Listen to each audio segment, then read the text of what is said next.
بسم اللہ الرحمن الرحیم۔ السلام علیکم۔ علامہ ابن حجر رحمۃ اللہ علیہ اپنی کتاب میں لکھتے ہیں کہ جب منگولوں نے پوری مسلم دنیا پر قبضہ کر لیا تو وہ دن بڑے دردناک دن تھے۔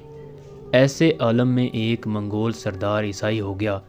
اس خوشی میں ایک بہت بڑا جلسہ کیا گیا جس میں عیسائی پادری بھی شامل ہوئے۔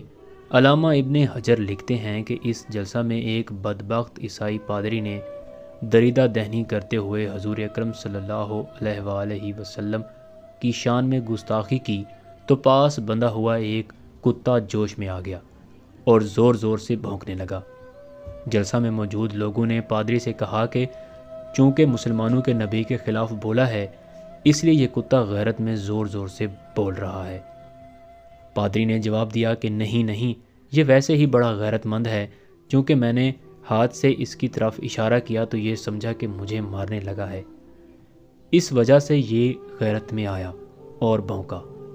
یہ کہنے کے بعد پادری نے اپنا بھاشن شروع کیا اور پھر وہی غلیظ حرکت کی اور دوبارہ حضور اکرم صلی اللہ علیہ وآلہ وسلم کی شان میں گستاخی کرنا شروع کر دی۔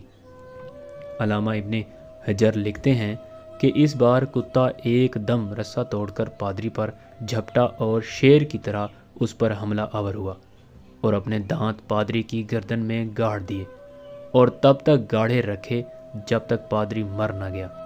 علامہ ابن حجر لکھتے ہیں کہ اس واقعے کو دیکھ کر تقریباً 40,000 منگولوں نے اسلام قبول کر لیا۔